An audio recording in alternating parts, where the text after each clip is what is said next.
What is CRISPR, and how can we use it? Today we live in a world of science fiction. Supercomputers in our pockets, plans to start a colony on Mars, and now the ability to change the DNA of anything in any way we choose. How are we going to do that? CRISPR, which stands for Clustered Regularly Interspaced Short Palindromic Repeats. Now we have been able to edit the DNA of organisms for thousands of years, starting simple with selective breeding.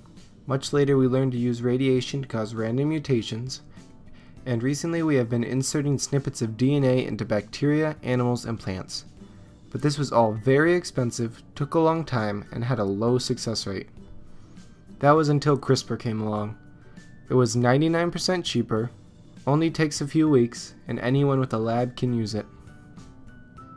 CRISPR works a lot like our immune system, but at a much smaller and more precise scale.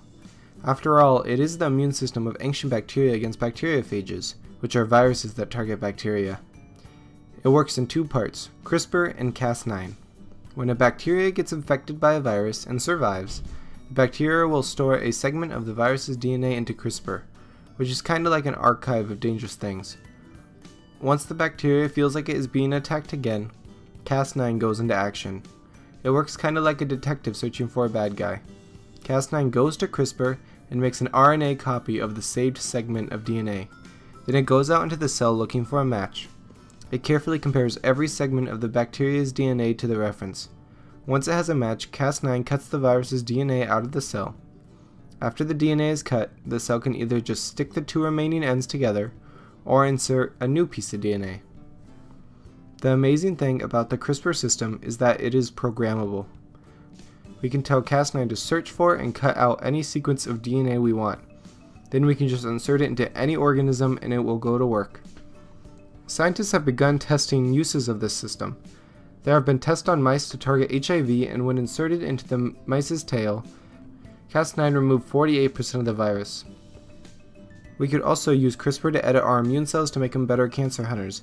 In China, there have already been trials to use this system against lung cancer. Just imagine a future where all you would need is a couple of shots to cure cancer. So many diseases could be cured, many lives saved, but there is a dark side.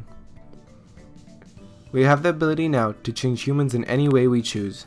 Designer babies, children with predetermined characteristics such as strength, intelligence, and blonde hair, may be the next big advancements in civilization. But this is where it gets controversial. What is stopping countries from using this to create weaponized humans, or having all their citizens fit a certain idea of perfection? There needs to be a discussion on the regulation of this technology because, like I said, anyone with a lab can do it. CRISPR will bring many struggles but also many big leaps forward. You decide if it's worth it.